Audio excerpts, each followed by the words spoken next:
We just got news about a new title and genre for The Batman Part 2, but the way in which we received this news makes me feel like movie studios are personally trolling me. Let me explain. This news in itself is actually pretty good, but the reason I feel like I'm being personally trolled by Warner Brothers is because we received it through, you guessed it, an update to their website. Why this is so ironic and feels like a personal troll to me is because just yesterday I made a video about how Sony just made an update to their Beyond the Spider-Verse webpage, but theirs was a slap in the face to fans. It pretty much added a synopsis for the film that basically said Miles Morales will return in the third movie in the franchise, giving us no real information. There's a few things on the Warner Brothers website that happened that actually takes away information and thus giving us new information. The first thing you'll notice is actually on the Warner Brothers Spain website on their official list of all their upcoming projects and a loose idea of when they'll be released. The Batman Part 2 just got changed to Untitled Batman Film. I promise there's more to this, but this is already interesting because we've known this has been announced and greenlit as the Batman Part 2 every time they refer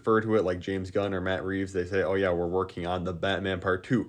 Now, if the title is going to be different, whenever they announce this, which could be very soon, again, I'll get to that in a second, we will actually get a pretty good look at who the villain of this film will be very early on, because the title of the film is likely to be some reference to it. A lot of people are theorizing it's going to be like the Batman Heart of Ice to reference Mr. Freeze. Could just do something simple like the Batman and the Court of Owls or something like that. When I say Mr. Freeze, you probably pause and be like, wait, this is going to be probably a way more realistic, grounded movie, just like the first Batman. Why would you think he'd be the villain? Well, now the movie on the website is also categorized as action, adventure, sci-fi, and fantasy. It was originally just action, adventure, and drama. If you go and look at the first The Batman movie, obviously, yes, it's a superhero film, but its genres on the official Warner Brothers website for the first film is action, adventure, crime, and drama. We know Matt Reeves has been working on this The Batman Part 2, or whatever it's going to be called now, script forever, and just months ago they were talking about how they are hoping to start filming later this year, maybe November, December, so the script would have to be finished sometime soon, you would think, or at least the general idea of what the film's going to be about, and it seems like we're going to get into a little bit more of the fantastical elements in this movie, which I'm a little mixed about, but honestly, I'm open to it. As long as it just doesn't go full, like, goofy supernatural, which I don't think they'd ever do in this universe with, like, I don't know, Killer Croc running around, for example,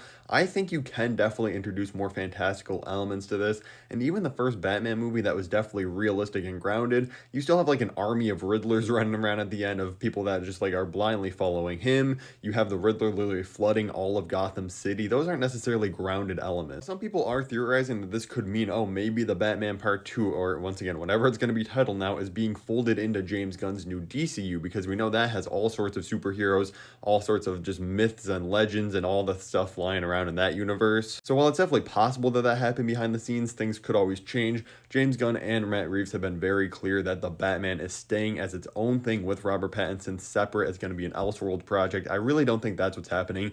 I think they're just making this movie a little bit more supernatural, but still keeping that grounded theme. The other thing we have to keep in mind, like I mentioned in the Spider-Verse video, is that Warner Brothers and DC Studios will be at CinemaCon starting in April. We know James Gunn is going to have a huge focus on Superman to get more promotion for that movie ahead of its release in the summer. But hey, if you're going to reveal a new title for the Batman Part 2, why not do it here too? They have a 2-hour-long panel. Let me know your predictions for the title of this movie. It could be really fun to come back to this in like 2 years and see if anybody got the title right. If you want to see the Spider-Verse video I referenced earlier, click the video above my head right now.